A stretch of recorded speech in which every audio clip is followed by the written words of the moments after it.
How to outsmart the sugar addiction that won't let you go. And I'll give you a tip.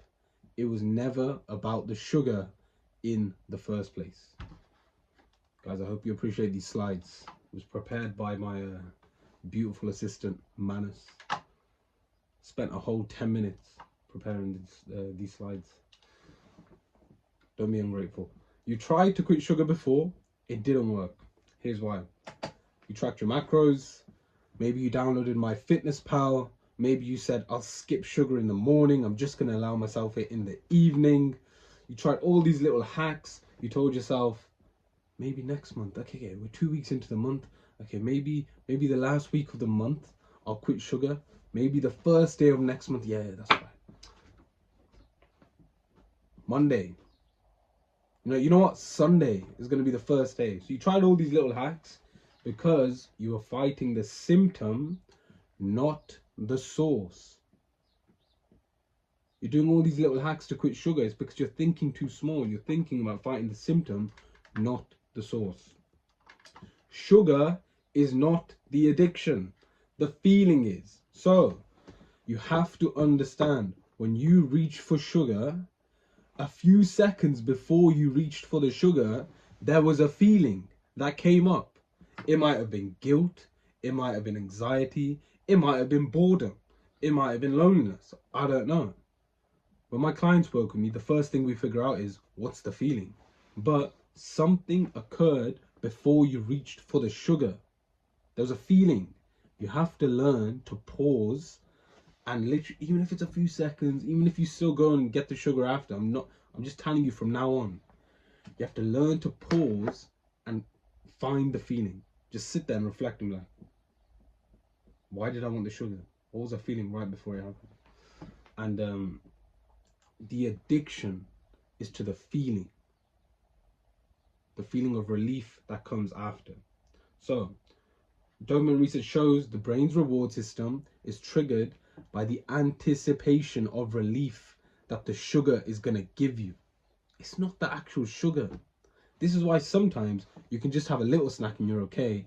Sometimes you just need to keep eating and eating and eating. You're just like, I'm going to buy everything. I'm going to stuff myself full of everything. And you'll notice when the feelings that occurred before you wanted the sugar, when they're worse, you'll want more sugar to get more relief. Because the guilt is more, because the anxiety is more, so on and so forth.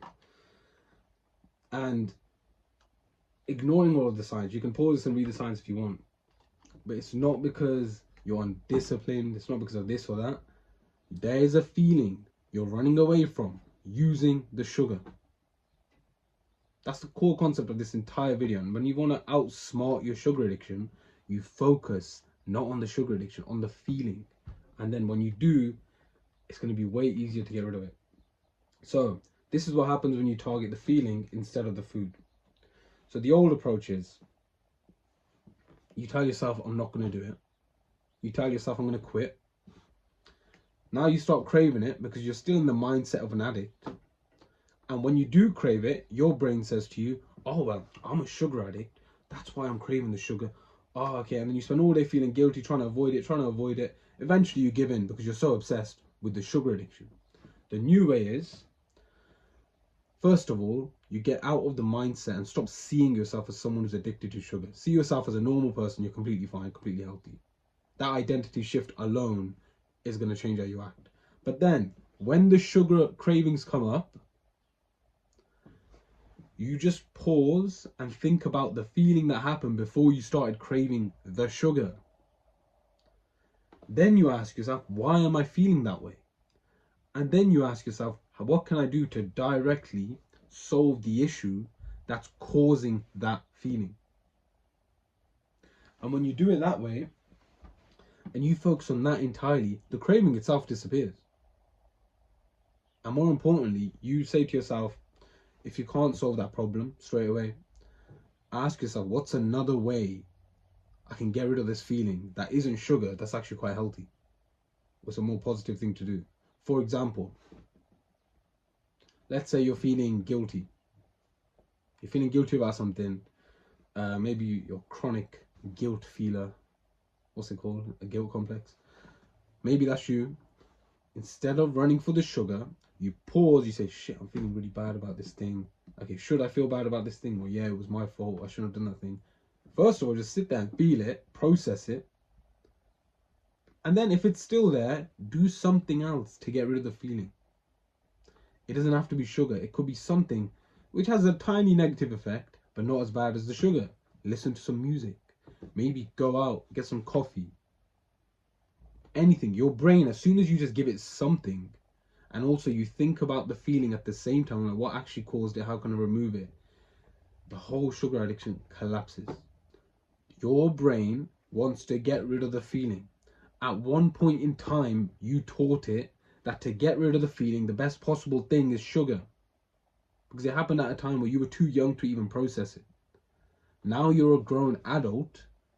It's about catching yourself, pausing, and speaking to that part of yourself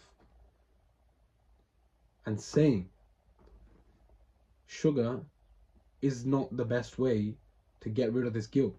Sugar is not the best way to get rid of the anxiety. Actually, it's kind of making this whole situation worse. We need to find a new way because I'm a grown adult now and I'm not a child. That's how you got to speak to yourself. Same goes for any addiction you have. It's about at one point you learn that that addiction served you. At one point you learn that that addiction got rid of a certain feeling and now you kept on doing it. So to get rid of it, you got to start pausing, recognize the feeling, think, what's another way I can get rid of it? And again, the cravings are going to disappear. And like it says here, when there's no emotional wound to medicate, the sugar loses its power completely. So, like I said, 4 feelings that are actually running it: anxiety, guilt, shame, boredom, emptiness, loneliness, disconnection. These are probably the 4 big ones. Personally, for me in the past, I'd say it was a lot of, maybe boredom's a big one. There's been a mix for me. But I remember one time I asked myself, okay, if I actually quit sugar, how boring will my life be? Like, this was at a time where I was procrastinating heavy, avoiding everything. I was like, okay, I had a conversation with myself. So you're not starting the business. You're not creating content. You haven't been going to the gym. You haven't really been meeting any of your friends. Of course you're addicted to sugar. And I said to myself, Adil, if you quit sugar now, how fucking boring would your life be? It'd be depressing. So when it comes to the boredom one, I just focus on this one for now because I've kind of focused on the anxiety and guilt. If you eat sugar because you're bored, this is really cool because you just need to find something that's more exciting. If your main reason for eating sugar is because you literally get bored and feel like you got nothing else to do, that one's an easy fix than others. You just find something more exciting. You, most importantly, ask yourself, what do you really want to do? Maybe you wanted to start something. It could be anything. You focus. Maybe there's a project you've been delaying. Maybe you run a business and you've been holding back on making certain changes. Maybe you need to make more content and you've been holding back. And once your brain catches onto that new loop, the new dopamine loop, the boredom one will be fixed. You won't want sugar as much. So yeah. And the 3-step, I've already gone through this. The 3-step protocol to remove the feeling. First of all, catch it before it becomes a craving. Second, feel it fully instead of feeding it. Feel the emotion. Step 3, reprogram the root. And I've said use hypnotherapy, which is, I basically do this by speaking to people in real time. We'll find out what their core feeling is and I help them solve it. But if you want to do it to yourself, next time you feel a craving, pause before you reach for the sugar. Just say, what feeling was I feeling before I wanted it? Then ask yourself, what's another way I can solve this feeling, get rid of this feeling? What's another way I can get relief right now without actually having sugar? Because the sugar is making your health worse.